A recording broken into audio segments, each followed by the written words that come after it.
શ્રી વલ્લભાધીશ કી જય.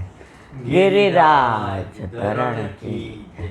શ્યામ સુંદર શ્રી મહારાણ કી જય. શ્રી ગુસાઈજી પરમ દયાળ કી જય. ગોકુલ નાથ કી જય. દાવ દયાળ કી જય. શ્રી નવનીત પ્રિયા લાલ કી જય. अपने माथे राता सेव्य स्वरूप की जय. बधाय वैष्णव ने जाजा करीन जय श्री कृष्ण. ग्रीष्म ऋतुनी सेवा चालू. हवेथी बधुं सोनाना ने हीराना ने बधा श्रृंगार हवे ठाकोरजी गरम लागे. हवे चंदनना છીપણા મોતીના અને એ કેવું આમ ભારે શિંગાર નહીં. અત્યારે ઉનાળામાં તમને એમ કે હાલો લગનમાં સેટ પહેર્યો 50 ડોલરનો તો તમે કેવા થઈ જાઓ. તો ઠાકોરજીને અત્યારે વલ્લભે ગુસાઈજીએ તત્સુખનો વિચાર કર્યો એટલે હવે બધું પીછોડાને એ જ બધું આવશે. અને સામગ્રીમાં એ બધું તમે જુઓ તો ટેટીથી માંડીને પણાથી ને માંડીને શરબતથી માંડીને ખસના શરબતથી માંડીને ગુલાબજળના છંટકાવને ફુવારાને ભલે આપણે ઘરમાં વ્યવસ્થા હોય તો ઠાકોરજી સામે એક નાની ડીશમાં આટલા ફૂલના પાંદડા ગુલાબના મૂકીએ કે આ યમુના નદી અને અમારા વાલા. અને જો તમારી પાસે વિશાળ બંગલો છે. અમે એક જણને હમણાં ઘરે ગયા હતા બોમ્બેમાં.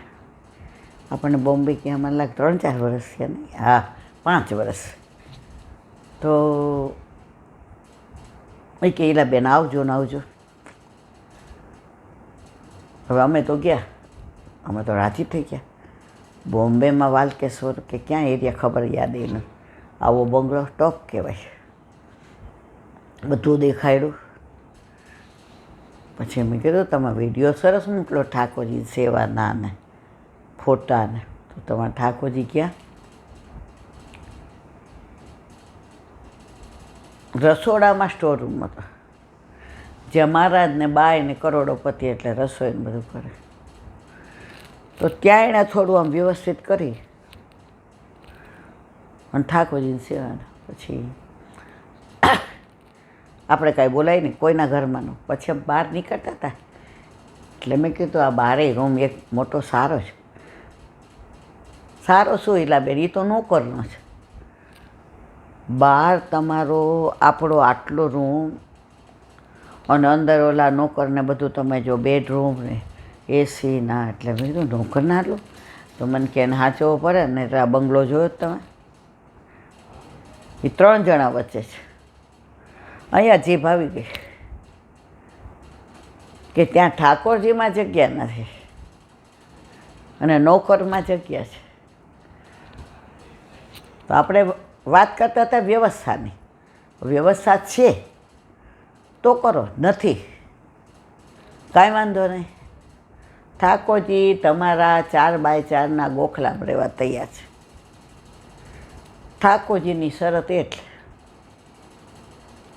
તારા ભાવથી વિરાજો, તારી ક્રિયાથી ન વિરાજો.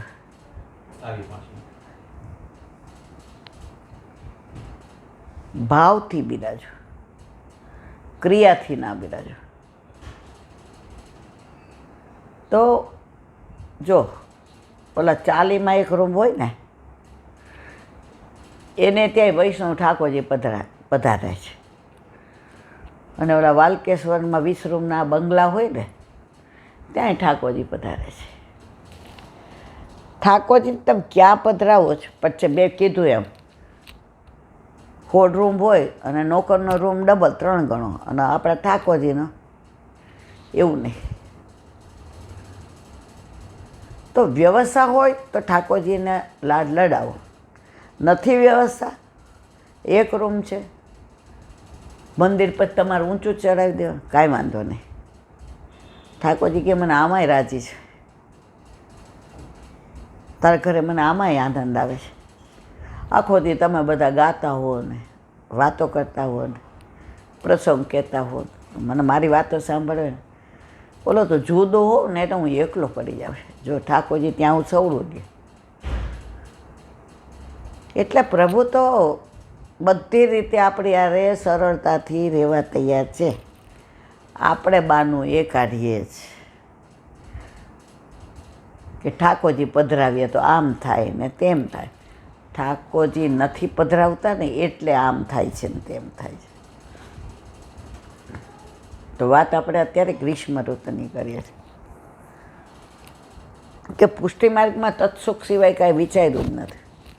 ઓલો માનસી રાજા એકવાર આવ્યો વ્રજમાં, બધે દર્શન કર્યા અને ગરમી કે મારું કામ, બધે ઝરીના વાઘણ, હીરાને મોતીને માણેક ને સોનું ને એ ઠાકોરજી આમ થઈ જતા હતા. બધાને એમ થયું જેટલો વૈભવ બતાવીએ ને એટલો રાજા વધુ દાન કરીને જશે. રાજા માનસીનું મન ઉગ્ર થઈ ગયું, અરે રે પ્રભુ ફૂલથી વધુ કોમળ, માખણથી વધુ કોમળ. એને આવું હિન્દુ હતો, દર્શન કર્યા, પણ અંદર જે આનંદ આવવો જોઈએ ને એનો આવ્યો. એટલે એનો જે ભેગો સેનાપતિ એ કે આપણે હવે ક્યાંય નથી જાવ, હાલો. કોણ કે? માનસી રાજા. તો એના સેનાપતિએ કહ્યું એકવાર આ ગોવર્ધન પર્વત ઉપર દેવ છે ને એને દર્શન કરીએ. એ કહેવું મારું મન ઉઠી ગયું. લોકોને ભગવાનના સુખનો વિચાર નહીં, સજાવટ એવી કરે છે કે બહારના જોઈને પૈસા મૂકવાનું મન થાય. ઓલી સ્ત્રીને જેમ સરસ શણગારીને આ પ્રભુની આ દશા. હે ભગવાન, એ જોઈને મને હસવું આવે. તારા બનાવેલા તું જ ને બનાવે. સેનાપતિ કે બસ એકવાર, પછી આપણે આ બધા પડશું જ નહીં. અને માનસી રાજા તો પર્વત ઉપર ગયા તો શ્રીજી બાવા પ્રચંડથી બિરાજતા હતા. તેરા કરેલા હતા બધે ખોસરા, અને સુગંધ અને ઠંડક. બધાય દેગડા લઈ અને ખસના ટેરા ઉપર ગુલાબજળ પધરાવતા હતા.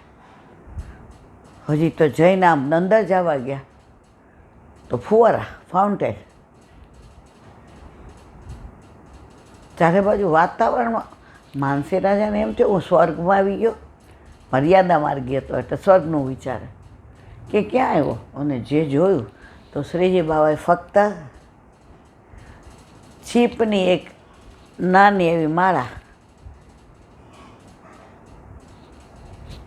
ઉપર પાક અને પીછડો ધારણ કરી આગળ નાવ પધરાવેલી હતી. તો જાણે વિહાર કરતા હોય એવા દર્શન થયા. માનસી રાજા રાજીને થઈ ગયા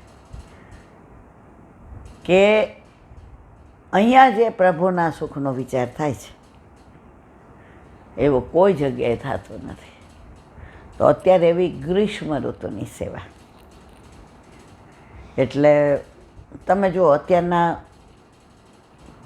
બને ત્યાં સુધી કોઈ ગોળની સામગ્રી નહીં કરે, બધા ખાંડની જ કરશે. રાજકોટમાં એક વૈષ્ણવ હતા, પહોંચી ગયા બે માણસ,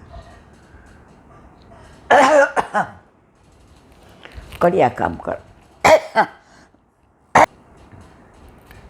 મજૂરી કરે ઓલા કડિયા કામનું. પછી ધીમે ધીમે એને થોડું ઓલા પ્લાસ્ટર કરે ને તો એને પેલો વારો કરવા દે. તો રોજના બે માણસને 15 વધુ મળવા માંડ્યા. હવે જે બિલ્ડર હતો ને એ વૈષ્ણવ હતો. એટલે એકવાર એને ઠાકોરજીનો પાટોત્સવ હતો. એટલે જેટલા બિલ્ડિંગ બંધાતા હતા એ બધાને મુકાદમ સહિત એક બાજુ એ બધાનો પ્રસાદ લેવાનો અને એક બાજુ વૈષ્ણવનો, અને સામે વલ્લભ બિરાજે. એના ઠાકોરજીનો પાટોત્સવ એટલે તમે જુઓ તો હવે આ બે જણાય રાજી થઈ ગયા કે આપણે આમંત્રણ આપ્યું. બે ગયા. હવે બધાય જે બોલે ને વલ્લભાધીશ કી જય, શ્રી કૃષ્ણ શરણામમાં, ત્યારે પાછું વાતાવરણમાં એને કંઈક જુદી પવિત્રતા લાગે. પ્રસાદ લીધો પછી એ જમાનામાં પાતર આપતા હતા, ડીશ નહોતા આપતા, અને નીચે બેસવાનું, અને ચંપલ તો પગમાં કેવા હોય તો બધું છોવાઈ જાય, એટલે એ તો બધાએ બહાર મૂક્યા હતા. અને બધાને પાથરી દીધું હતું માણસો માટે કે ના અતિથિ છે.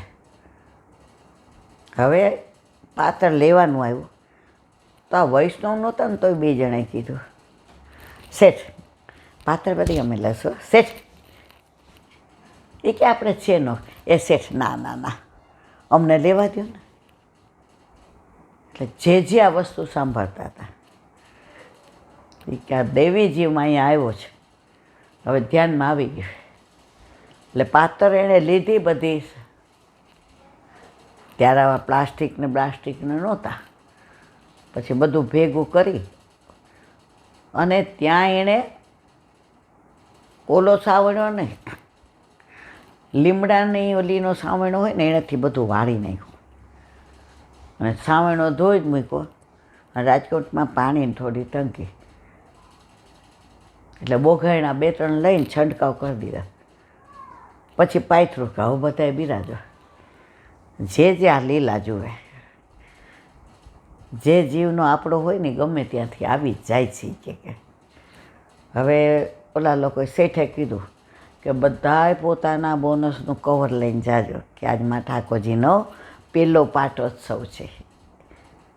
એ બિલ્ડર પહેલાં 1 વર્ષ પહેલાં ઠાકોરજી પુષ્ટ કરાવ્યા હતા, એટલે જે ના હાથે. એટલે પછી એ બિલ્ડરના વહુએ કીધું કે આટલા બધામાં જે હાથે દુખી જશે. જે સાંભળી ગયા. લેવાવાળા નાથ ન દુખતો દેવાવાળાને ગમે, દુખે. બધાય લેવા આવ્યા. એટલે ઓલા બે કોઈ ઓલા અન્ય માર્ગી બિચારા મજૂરિયા, એટલે જેવું દે ને જેવું કવર દે ને. હવે આ 2 જણા આવ્યા. જે પૂછ્યું તાર નામ શું છે? એ કે વજી. તાર નામ? રાણો. કવર દીધું ને તો બધાએ આમ કર્યું. આ 2 ચરણ સ્પર્શ કર્યા યુગલ સ્વરૂપના. જે કહેતી ઊભો રહે, કણકો લઈને જાજે. ભગવાન કણકો એટલે હું? એ કે સાંભળ રાણા પ્રસાદ લઈને. એ મહારાજ આજ તો ધરે ને. એ કે આ તું ઘરે લઈ જવા તાર છોકરા માટે. તો કે છોકરો તો મારા વાલા 17 વર્ષનો છે. એ કે લઈ જાજે. ભોળા હતા. પછી